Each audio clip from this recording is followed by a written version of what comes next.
Aloha, all of you beautiful, amazing people. Welcome back to another episode of FML Talk. I am coming to you from the big, beautiful island of Hawaii. And I am so excited because today my girl Scout Compton is not only joining us for a juicy, fun episode, she's also going to open up and talk about her very public breakup that she has never addressed publicly. I'm telling you guys, my jaw was on the fucking floor, so I cannot wait for you all to hear it. So sit back, grab a drink, a fruity cocktail, or a Mai Tai if you want to join my island vibes, and welcome to FML Talk. Oh my god. Wait, how old was the other girl? 19. Can you believe that shit? Hey, this is Gabrielle Stone. Good book? He did what? 48 hours? What a dick. Yeah, but have you seen all the photos on her Instagram? And this is FML Talk. Oh, no, she didn't. As I mentioned, I am not currently in Los Angeles. I actually flew for the first time in over a year on a plane to this big, beautiful island. My boyfriend had to visit his daughter, who moved here at the beginning of the pandemic.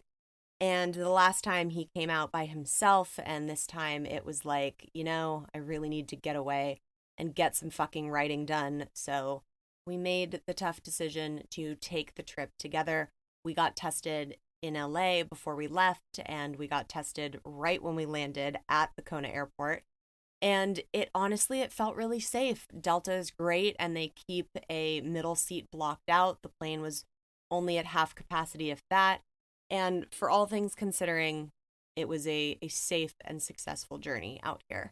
And it's been really wonderful to be on an island with a lot less cases than LA has, and I've been able to get a lot of writing done for book 2. Yay! So I was out here proofing Scout's episode, which I hadn't heard in a very long time because we actually recorded it months ago.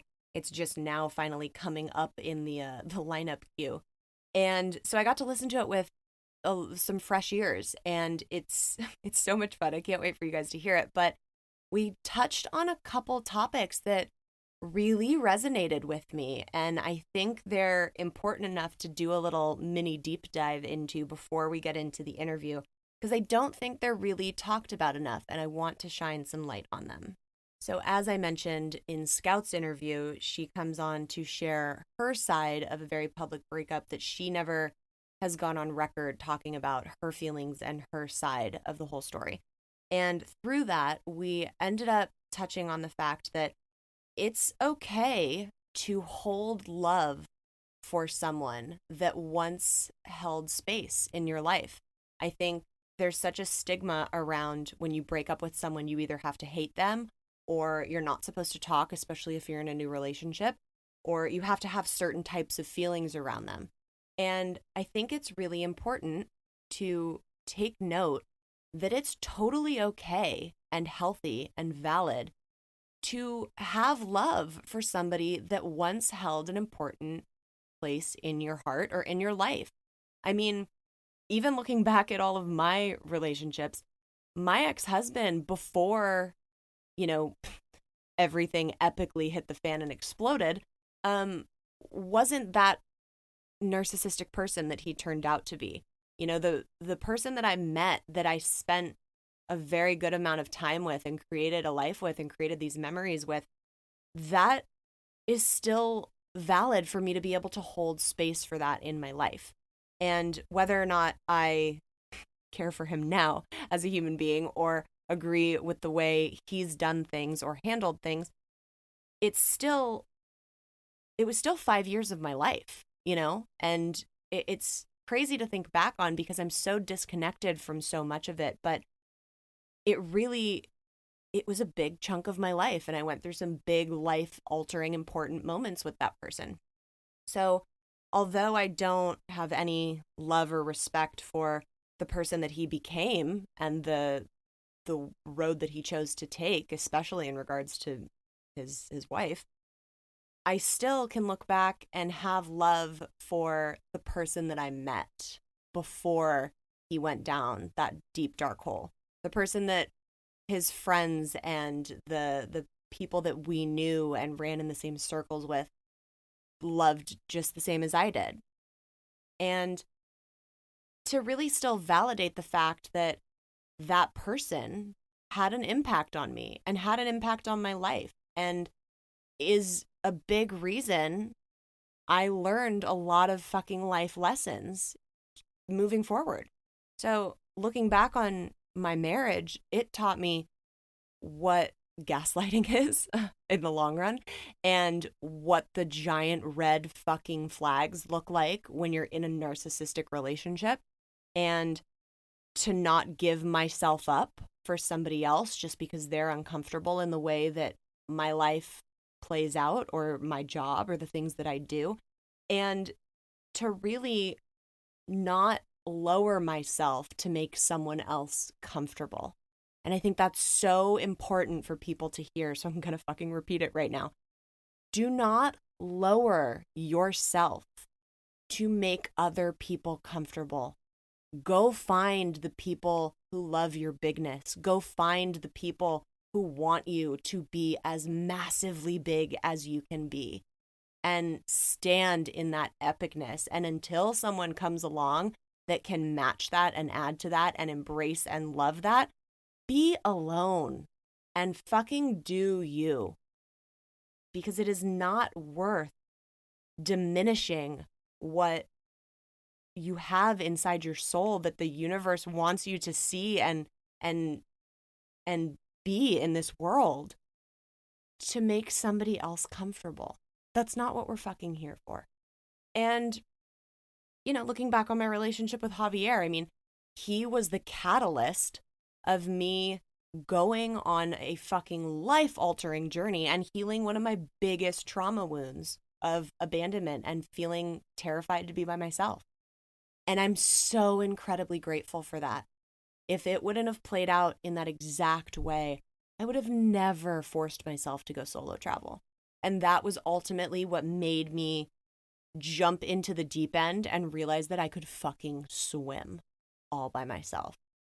So not only is it okay to look back on those relationships and be like, God, I shared something really special with this person at one time, no matter how they ended up, but to also be like, thankful for those relationships, even if they're the shitty ones, even if it's the marriage of the fucking guy who promised to keep your heart safe and ended up slipping his dick into a 19-year-old.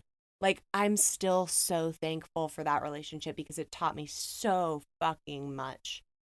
And even the relationship with the guy that broke your heart into a million pieces, because you learned what it was like to be in love and you learned what it was like to have your heart broken, and you know now what you're not going to settle for and what you're not going to lower yourself to, and to watch for certain signs. Every single relationship that you go through, whether it's a romantic relationship, a friendship, a mother-daughter, a parent, it's every relationship that we go through in our lives is going to teach us something. And if you take those lessons and you're able to be like, okay, these are the things that I learned, this is why it happened, then it's all fucking worth it. So I urge you to look back on all of the relationships you have any resentment around and really be like, okay, what gains did I get from this? What lessons did I get from this? Why am I so much better now because of this? And also being thankful that the universe had your back and it worked out the way that it did. I mean, I cannot imagine what it would be like being with my ex-husband still. I mean, holy shit, you guys. If you saw the trajectory his life has taken after me, I mean, there's no realm of possibility where we would have ever worked. We are on two entirely different paths. I would never want to be a part of the lifestyle that he is in. And I mean, it wouldn't even make any sense. And I'm so thankful that it happened the way that it did before we had freaking kids, before, you know, we got into 10 years of my life instead of 5. Like, I would never at the time of getting married be like, oh, there's no way that, you know, we won't mesh and I won't make sense in his life and he won't make sense in my life. There is no fucking way that either of us would make sense in either of our lives anymore. I could not imagine what that would look like, and I am so freaking thankful that the universe was like, yo bitch, this is gonna hurt, but like just hold on because you don't want any fucking part of this. So as we go through this hump day of a Wednesday, just keep in mind that I promise you everything happens for a reason, and whether or not you can see it right now, when you look back one day, you'll be like, okay, that's exactly why that shit needed to happen. So, without further ado, here is Miss Scout fucking Compton. Holy shit, you guys, I am so freaking excited. My girl, Scout Compton, is here.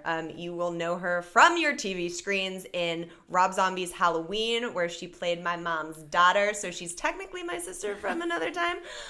Nashville, and The Runaways, like all the great fucking movies of our time. She's been working since she was like able to walk, and now she's here on FML Talk with me. Hi, my love. Hi, babes. How are you? I'm good. Hi, sister. I know. And we actually just played sisters in another film that we went and shot, so we're about really fucking time dipping in. We do look alike. It's kind of ridiculous. We do. We can't even go up for the same stuff because we look too much alike.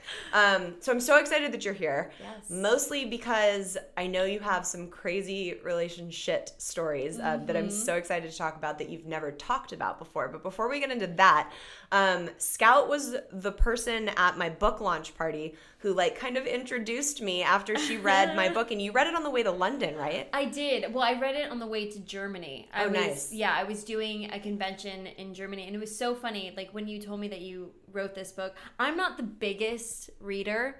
Nor am I. No, I'm like not at all. So when I started reading it, I couldn't put it down, and strange enough, it's not, the similar situation, but I was supposed to go to this convention in Germany, and then I was supposed to do like a week-long trip and go to Amsterdam and Paris, but I was supposed to do it with a good friend of mine, and he bailed on me. No. Like 3 days prior. Oh, and God. so I had to make the decision to do this journey alone by myself. Hell or just yes. cancel all my shit. And you know me, I don't really like to travel alone, or I never have traveled alone. Other than like work. Yeah, exactly. So then I was like, you know what? Fuck it. I'm going to do it. I'm really scared. And then when I read your book, I was like, wait a minute. Like, now I'm excited to do it. I was like, okay, cool. I'm going to survive. I'm going to be fine. I'm going to meet great people. I might have a love interest. I might fucking have sex with someone. I'm like, great. Really great job.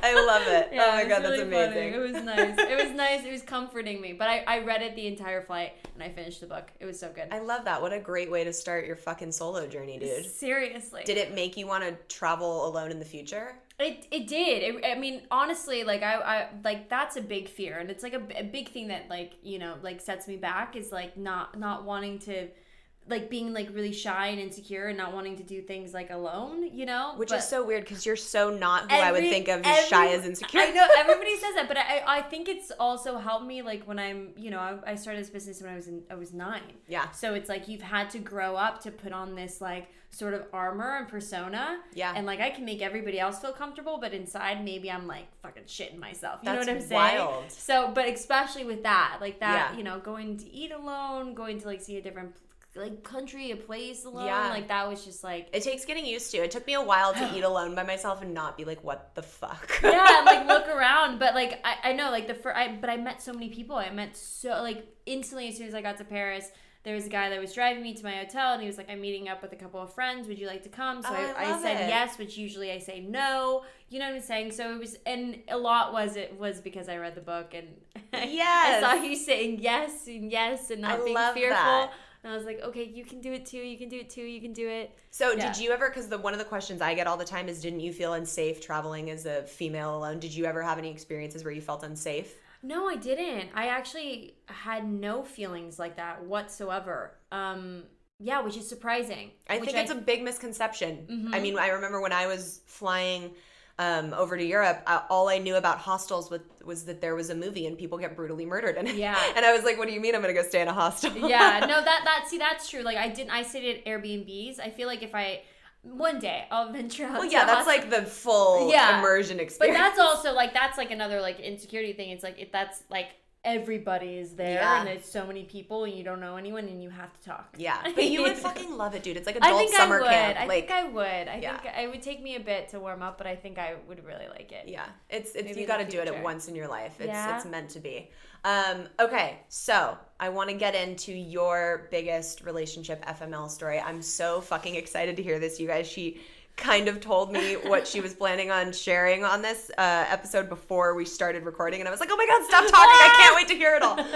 So I will give this stage to you. You know, it's so it was my first relationship that I ever had, so it's like, you know, that learning curve, and like we were 16, 17 and we were together for like 6 years. Ooh. And it was kind of like, you know, my career was going up and, you know, moving him to Los Angeles, and his career was going up, and I was helping him as much as I could and all this stuff. And, you know, he was a musician, and there was also, I was a fan of this other girl musician, and I had put it out in the universe on my Twitter and all this stuff, and I like would post her music all the time. And then she tweeted once about my movie, and she was like, this girl's badass, I need to meet her. And so my fans were contacting her fans, and we just kind of meshed up.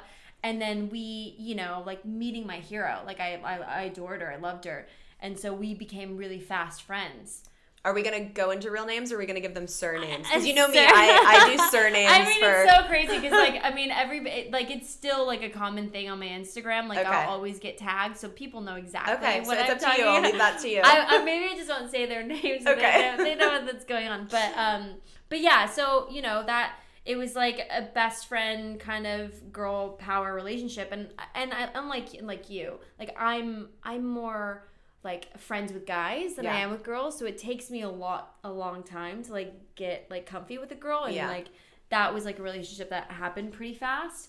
And, you know, 2 years down the line, I dropped my boyfriend off at his Warped Tour, like kind of, you know, like 3 months, bye, I love you, I'll see you soon.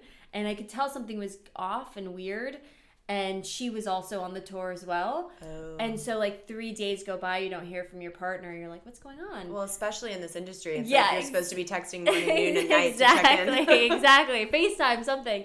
So and then I texted her and I was like, hey, can you just check on him, because like I don't know what's going on. And didn't hear back from her. And I was like, what's going on? I was like, this is just so weird. And then I heard from, like, the other bandmate's girlfriend. She's like, I'm so sorry. And I was like, what are you talking about? She's like, oh, my God. Oh, they're together. Like, they're in the same bus. Like, they're together. And I was like, I had gone through, like, my past stuff with him, so I wasn't surprised. And, you know, like, that, like, nothing against him or anything. Like, our learning curve was that. But I was a little bit shocked on her end. Yeah. So and to not even tell you had to find out from someone random who assumed you knew. Yeah, it was crazy. And I sent her all those messages and whatever. I mean, we've gotten past it. There's been apologies and all that. But it's been so interesting because I've kept my mouth shut throughout the years and my side of the story. And, you know, his fan base is a lot younger. Mm-hmm. So they're a lot more into, like, social media and Instagram and all that stuff. And, like, they like to talk and gossip and, like, spew up things. Yeah. And, you know, I've also seen them do interviews as well. And they're still together? Oh, yeah, they're together and married. Yeah, no. Oh, yeah, I'm sorry. So they got married. They're together. My God. Yeah. So it was wow. That was the big, tough, like, stab to the chest kind of thing. Yeah. And, you know, when they didn't realize, like, that was the wrong way to go about it, it just kind of, and then everybody in the internet world was like, oh, well, Scout cheated, blah, blah, blah. And it was just like, they weren't actually really close. So I never said anything about it. Right. I just kind of, like, you know, when everybody, like, a fan would come to my table at a convention or whatever, be like, oh, you dated this person, oh my God, did you guys know each other? It's like, oh, I wish them luck, blah, blah, blah. But, you know, everybody always speculated that I cheated and I did all this, but... That's so annoying. Why do people assume that? I don't know. Maybe because I stayed quiet. Maybe because I didn't say anything. Right. Probably because I was fucking heartbroken. Yeah. That one of my really good girlfriends who I trusted and my ex fucking got together behind my back, and now, you know, it was and it's always harder when it's in the public eye too, because then you're seeing press articles about these. I mean, I remember when I came back from Europe and I decided that I was not going to talk to Javier anymore, I was seeing his fucking face on billboards when I was driving down the goddamn street every day, and I was just oh my God, I'm never dating an actor ever again in my life. No way. I'm never dating a musician ever again. Yeah. I've followed suit two musicians after that. No, I can't. No more. Scout, you're done. I'm done. Actors, musicians, done. Wait, okay, so how old were you when they ended up getting together? Oh God, you know, my memory is like crazy, but I feel like 22, 23 it had to be. Yeah, so 31. So you guys were together for a long time. That was our first relationship. That's that was wild, man. Like moving for he lived in Ohio, moving to LA, like it was like a big it's your big first love. Yeah. And you think you're gonna marry each other and have kids and have babies and do like a happy ever after. But when he got to LA, you become different people. Yeah. Especially if you're not used to Los Angeles. Totally.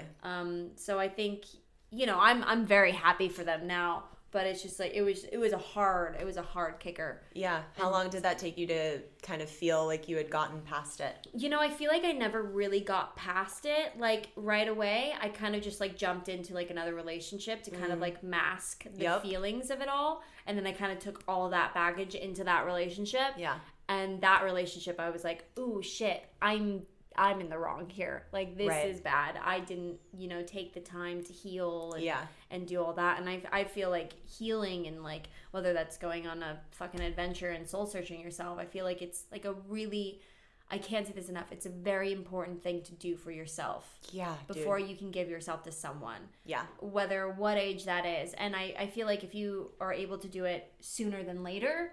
Like, hi, I'm 31 and I am soul searching now. Like, this is my spiritual awakening. I would have loved to do it at 21, but it's okay. I'll take it. But you know what I'm saying? Yeah. But yeah, I don't know. That's wild, dude. It's so wild. Okay, so have you talked to either of them since all this went down? So I've talked to him through text message, like once, and it was just kind of like it was an apology. Okay. It was just like from him? Yeah, from him. It was a really big like apology, and then it also was an apology on my end of things that I did in the relationship as well. Right. And it was just kind of like a really nice like, okay, this was a good closure. It was like 3 or 4 years after, but still, it was like really, really nice. Yeah, because there's no closure in that. When you get texted from some random person about like, oh yeah, they're together by the way. Oh yeah. It's like, what the fuck am I supposed to do with that? Oh yeah, and it's so crazy how people feel like it's okay to just like ghost and just go mute. Yeah. And then it'll just like bury itself. 6 years. Yeah, it'll bury itself and like disappear. And that's like, wild to me. And like, especially because you guys were together for so long. I was with Daniel, my ex-husband, for 5 years. Yeah. And even though when we got divorced, I wasn't in love with him anymore. I wasn't heartbroken, thank God.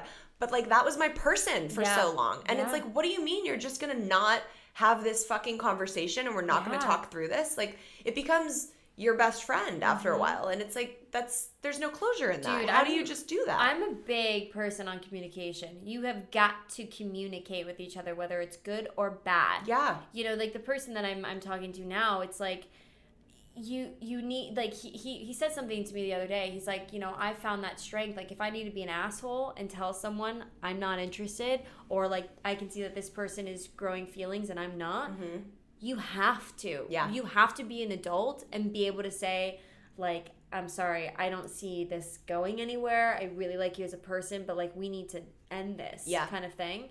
I mean, like, fuck, dude, we have one life, man. Yeah. One fucking life. And that's such an important lesson for men and women to learn. I think women tend to be slightly better at it because they don't even want to, like, deal and get emotionally invested. I mean, after that first, like, fuck my life moment of my first relationship, I was a little twat. Yeah. Like, with my second relationship. Nice and, like, word choice. I messed with a couple people's little hearts. Yeah. And it was really sad. And I think I learned it from my first relationship. Like, oh, well, fuck, that happened to me. So, like, why can't I, Yeah. And it's not cool. No. But, yeah, you learn these bad deeds, but you also grow as a person, and you just, like... But that makes me like the guy that you're talking to right now, that he was able to say that and vocalize that. A lot of men, I think, and women, but men need to learn that lesson. Yeah. That, like, if you're not interested, just speak up and say so. You don't have to be a dick about it. I remember... talking to Javier after I came back from Europe, and he said to me, he's like, you're really the person that taught me that I need to just be blunt and honest with my feelings, because it's not worth what happens in the long run to people. No, not at all. And it's so true. Like, it's just not fucking worth it. Yeah. To Are put you guys people still friends? It depends on the month and year of the season. I will always have a place for him in my heart. He will always pick up the phone if I call, as will I. But, you know, we're both trying to move on and go different ways in our life. And it's hard to be friends with someone who has had such a giant impact on your life.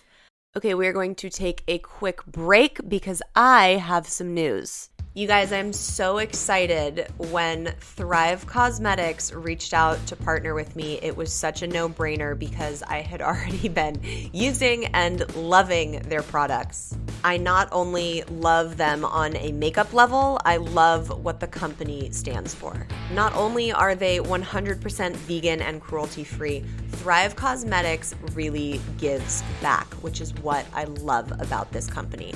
For every product purchased, Thrive Cosmetics helps women in need by donating funds and products to help them fucking thrive. I started when one of my good girlfriends had recommended their award-winning mascara to me, but I have since branched out and am loving so many products in their line. They're all super high quality and formulated without any parabens, sulfates, or phthalates. And because I love this company so much and have now partnered with them, I have a discount for you guys. You can go to thrivecosmetics.com/FML Talk and get 15% off your first order. I promise you guys are going to love these products just as much as I do. So go to thrivecosmetics.com/FML Talk and get 15% off your first purchase. Because obviously here on FML Talk, we fucking thrive. All right, let's get back to the show. Yeah. You know, I mean, we came in and like fucked each other's shit up. Yeah. And, you know, I try and do everything I do now with this whole different career shift with the book that obviously centers largely around him. I try and take as much care with that as I can because he's a real person. And like, actually, when we shot, so Scout was in the commercial that you saw for Eat, Pray, FML. She was the lovely one jogging. And I did such a great job. Thank you. You did such a great job running. So part of that giveaway was tag people that you would cast in the on-screen version. Yes. And I woke up one morning and saw someone had tagged him, but like didn't know that was him. Like she genuinely was like, oh, I'd cast this person as Javier. No way. And it was him.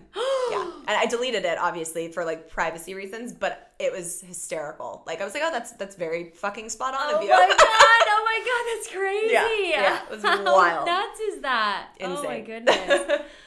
So what are the things that you took from that relationship that you feel were like your ongoing, well, let's rephrase that. What wounds did that open up in you? Because I know you and I have some similar abandonment stuff from our childhood, and we take a lot of that throughout our lives until it's healed. Yeah. And we often attract people that are going to poke at those or open them back up. So the universe is going like, yo, bitch, you need to heal this shit. Yeah. So what in that relationship where you found out that they were together behind your back, what did that bring up for you that you needed to look at?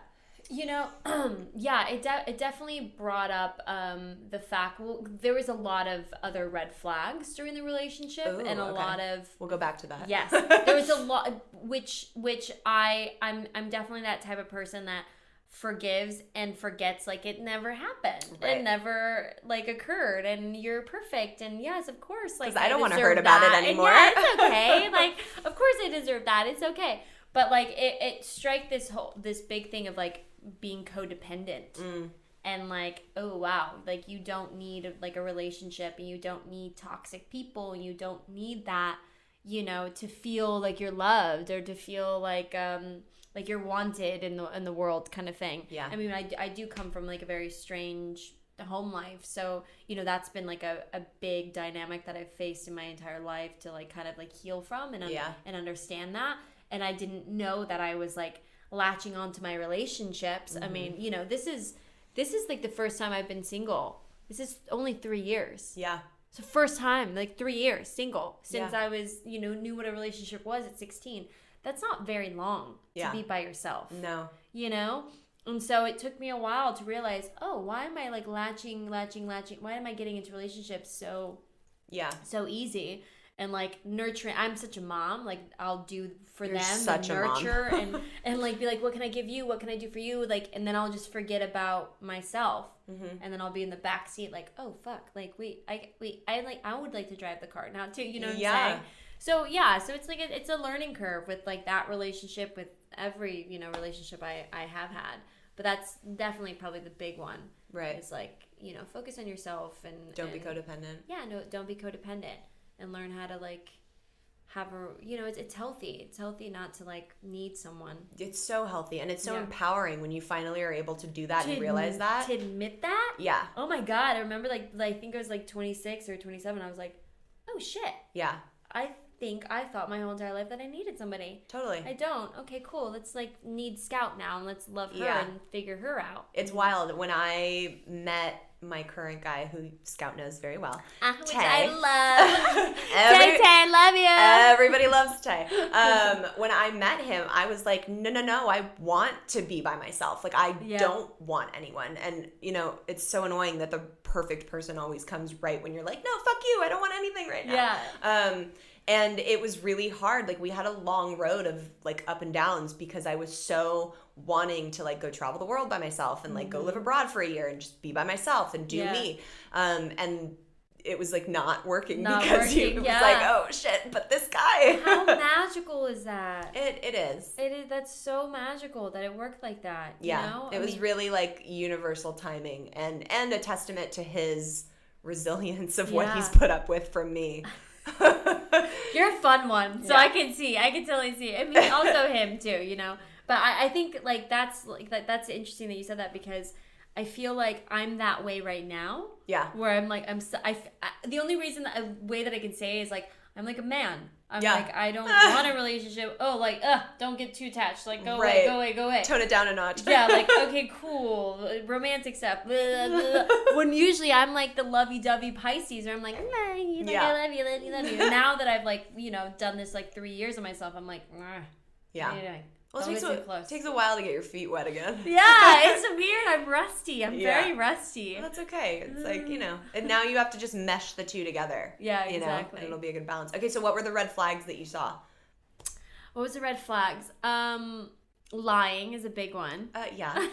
Also, but you have to remember you guys got together when you were 16. Like, that's when people are being shitty versions of themselves and like trying to figure out what the fuck life's about. Big lies. There's also and also in my other relationships as well, like cheating, but I would always on your end or his? On his end. Okay. I did cheat in a relationship, not in the first one, but I did cheat in a relationship, which I was like, the next day I was like, fuck. Yeah. You know what I'm saying? But you live and you learn. But yeah, that one was like, I was very, I don't know, like I said, like I've said previously, I was very like, oh, it's okay, you did that, it's fine. It's I'll make it work. We'll make it work. Right. But it was multiple times throughout the 6 years. I was like, okay, Scout. Yeah. 1, 2, 3, 4, 5, 6, 7, 8. Right. How many fucking red flags do you want in your life? So obviously the relationship was going. It's hard though when your first love comes around. It's like, you want everything to be perfect. Yeah. And that's why I said, when that did happen, I wasn't surprised on his end. Right. I was more surprised on the woman's end. So have you talked to her? No. Since ever? No. Wow. We ran into each other at a yoga studio, and I think we were the only ones in the room, and I didn't see her. I was putting stuff in the locker, and I heard her just say like, "Nice pants." And did she know it was you or she was being funny? You know that voice, Like, I mean... Did you get the surge throughout your entire body? Oh, yeah. I felt it. And I turned around and I was like... I looked at her and she looked at me and she didn't nothing. Nothing showed on her face. And so I was like, where's she going with this? Right. Like, do you know it's me or did you make a mistake and think my pants were cute? Where did you get them? And I was like... I looked at her and I was like... No. I was like... We're not doing this. Oh, well, shut up. Bleep is what I said, her name. I was like, no. We're not doing this. bleep. I was like, I'm not gonna sit there and you act like you don't know who I am. I was like, girl, I can't do that. I was like, wait, and what did she say? oh, and I walked out. I was like, I'm going to yoga. I was like, I don't got time for this. But I never saw her in that studio ever again, so I don't know. Oh my God, Scout. I don't know. That's wild. I felt really proud of myself, yeah. too. I was like, because normally me, I'd be like, oh, yeah, they're from Target. They're from Target. Yeah, great. This is really uncomfortable, but I'm okay with you stomping all over me right now. Yeah. I was like, no, we're not doing this. That's great, great, I'm out. dude. I was like, and it would have been different if she would have been like, hey, Scout, like, and Yeah. like said something. Yeah, but and maybe to she just, didn't know who I was when Right. she said my pants, but when I turned around, you're like, you know who the fuck I am. Yeah. Like, we know who each other. I knew from her voice. Yeah. Like, you know. Oh my God, that's so wild. That was dude. the only time I ever encountered. Wow. Yeah. And how long were you guys friends before they got together? The girl. Oh God, we could probably go back on my Twitter. It's so crazy. We could probably go back You're like, to it's when all we started stamped in tweeting time. and being like, come visit me, come this. I think for like 3 years. Like, Okay, so it was like a solid friendship. Yeah, it wasn't it was like, oh, we just good. saw each other every now and then. Not that makes it okay either. But it was good. I mean, she was like a traveling musician, but she was a strong girlfriend. And, wow. you know. So do you have any? And I thought they didn't like each other. Like Right. they always like complained about each other behind, you know. Oh, Like, that's oh, funny. I don't like her. I don't like him. Oh, she's bad for you. He's just bad. I'm like, okay, fuck. Oh wow. Oh, you guys want to be together. Right. You're like, oh, that's what's Just- going on. Can you guys just tell me this? Can you guys just communicate with me that, Wow, like, dude. can Okay. you stop screwing me? Can you stop fucking bashing other boys? I'm just like, ah. Wait, so okay, now looking at it, when you talk about it, do you have any like anger inside of you, or is it just for me, like when I talk about Daniel and shit, I'm like, he's a character in my story. Like I'm so removed from it, it's weird. No, I don't. Like, I mean, that was a huge part of my life, Yeah. you know? Like, and I, like, will forever have love for both of them. Yeah. Like you don't understand. Like me and the guy, we went through a lot. And Yeah, like, that's a long period of your life at like formidable he's still years. kind of in my life with, like, certain things and stuff. And, like, I will always have love for him. And same with her. Like, she was, like, my first real solid girlfriend, you know? Like, I will always have love for her, and I'm very happy for them that they found love with each other. I guess that makes it a little less bad that like they are in love and got married and like they're still together. At least it wasn't like just super like cute like musician babies, and like it's like okay, like for sure. You're like, I get it, but you could have just fucking said something. Yes, first. exactly. Like I couldn't imagine. I always like I thought of like that like you know like 4 years ago. I was like, ooh. I was like, could I imagine myself even with him right now? Right. No fucking way. Right. Oh my God, we're two completely different people. Yeah. Like they're a match made in heaven, you know? They're that's their world. Yeah. I'm a fucking rancher, like urban, like dork that likes to go and be in nature. And he's like a rock musician. Right. That world just does not interest me anymore. Yeah. Never really did, to be honest. I kind of was like, ooh, boy, I'm yeah, just life, support okay, you. cool. Yeah. That's wild, dude. Yeah, it's pretty Do you crazy. feel like a weight has been lifted off your chest now that you've finally publicly spoken on it? Yeah, because I just hate like reading all this stuff, and I hate like sometimes like stuff hurts when you read it online. Yeah, like, dude. Like we all have feelings. People forget that when they're behind the safety of their fucking keyboard. Even when it comes from like a little 13-year-old and like, oh, Scout's a bitch, she's a cheater, but I'm like, oh my God. I'm like, girl, like not at all. You don't even know the story. Far from it. Yeah. Trust me, child. Far from it. And you have a young fan base too, so that's like shitty. Yeah, it is to hear it that is from pretty, young girls because you're pretty such a shitty. good fucking role model. Yeah, it's pretty shitty, and it's also, I mean, it's just shocking, like how many people think that they should get involved with relationships and stuff like that, and especially when you're in the limelight. Yes, and assume it's things. wild how many people assume things. Yeah, it's crazy. Yeah. Wow, girl. Wow, I love it. I love it. And just a heads up, all of my readers / now listeners are very big social media stalkers. Oh, great. A lot of them go fucking deep to find certain things from the book, at least. So if you guys are gonna stalk and find out who these people are, don't tag. Just tag. read about it and like get the tea and move on. Yeah, see, there you go. Don't tag because they all have feelings. Yeah. But tell everybody where they can find you on social media to go stalk you. Okay, yes. My Instagram is Under the Sea Scout, and my Twitter is Pouty Scouty, and I am locked out of my TikTok right now, so that doesn't matter. But you'll see her on mine. Yes, I'll see it on Gabrielle's. Thank you so much for being here and for spilling all this juicy tea and being your bubbly little self. I love ya. Yes, I love you too. I want to thank my love Scout for coming on. I absolutely adore her, and I know how much guts it takes to come on and rehash stuff that was once so public and so hurtful. So I absolutely love you, girl. Please go check her out on social media. She is such a light in this world. All right, it is about that time of the show. We are going to get into your FML stories. Here we go. Hey, Gabrielle. Oh man, do I have plenty of FML stories. I actually wrote 20 of them in a book called A Series of Unfortunate Attempts, because that's truly the only way to describe my dating life. I actually want to share with you my very first FML story. When I was in high school over a decade ago, I was dating a boy, typical 16-year-old dirty blonde football player. We were madly in love the way teenagers are, or so I thought. About 8 months into our relationship, I found out he was cheating on me, so I broke up with him. He spent the next month convincing me it wasn't true and begged me to take him back. I did, because again, I was a teenager, and we dated for another year or so until I broke up with him again for being shady. Well, shortly after we broke up, he started dating the girl he cheated on me with. Once we graduated high school, she stayed in our hometown, and this boy and I both went to college out of state, in the same state. In fact, we were 40 minutes away from each other. During my freshman year, he texted me and asked me to come visit him, saying he missed me and it wasn't working out with the other girl, blah, blah, blah. Well, I stupidly did, listening to all the lies he fed me about how they weren't working out and he was miserable.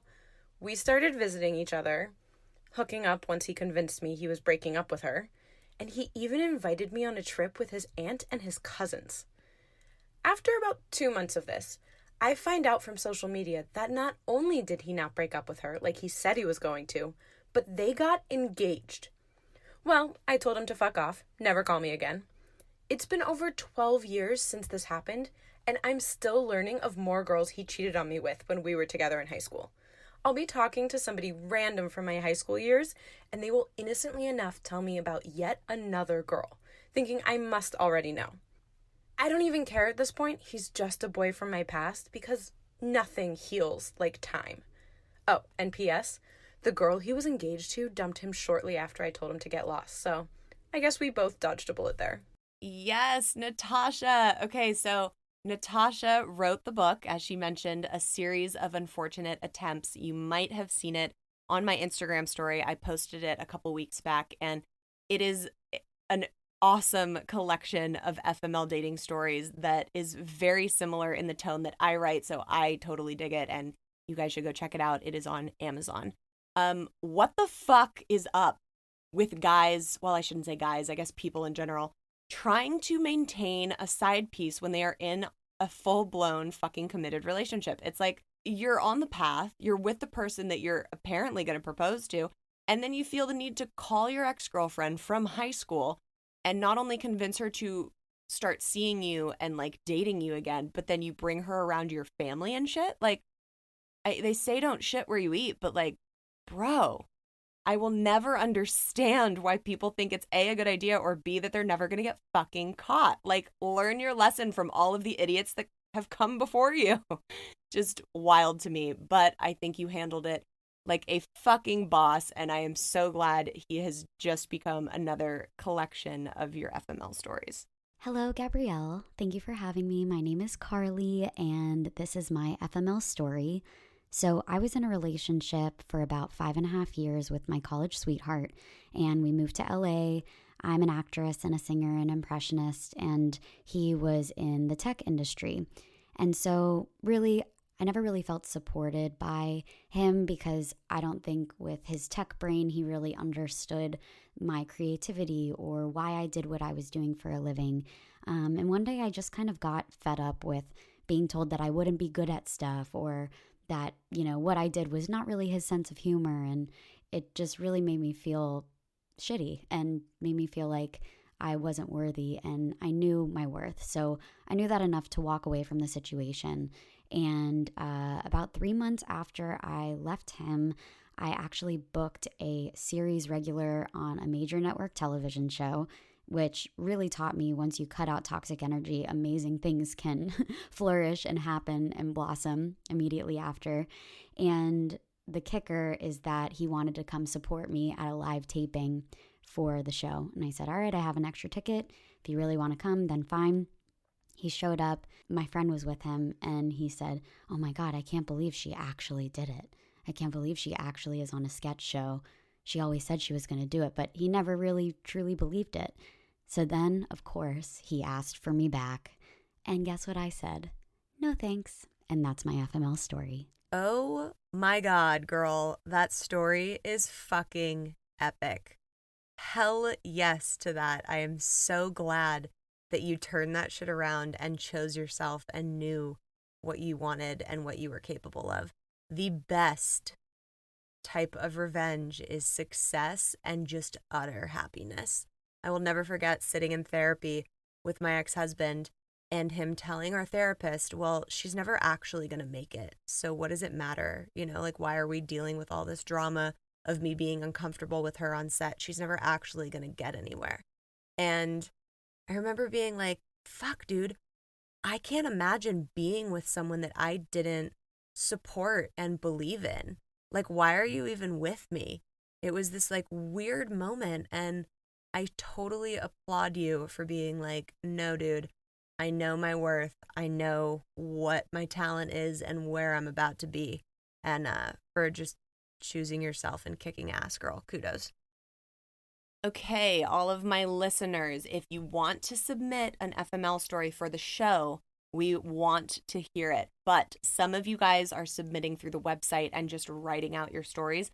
That's not how you need to do it. So I'm going to give you the quick instruction rundown on how you can submit an FML story to be selected for the show. You want to find a quiet space to record. A small room or even a closet works. Record yourself telling your FML story like you're talking to me. You can even start with like a, hey, Gabrielle, my name is, or you can be anonymous, whatever. Tell the story like you would be telling it to one of your girlfriends or someone that hasn't heard it yet. You've heard examples that we used in the show. You know, put personality in your voice. When you're finished, save the recording and then email it to us. If you don't have a microphone or a recording device, the voice memo recorder on your phone works just fine. When you're done, email it to chiquitamiamiproductions@gmail.com because we would love to feature more of your crazy FML stories. We are officially bringing on the second person character from the book. You all know her as Mallory, who I met in Barcelona, one of our favorite places that we traveled to. But I know her, and you will soon know her, as Melanie.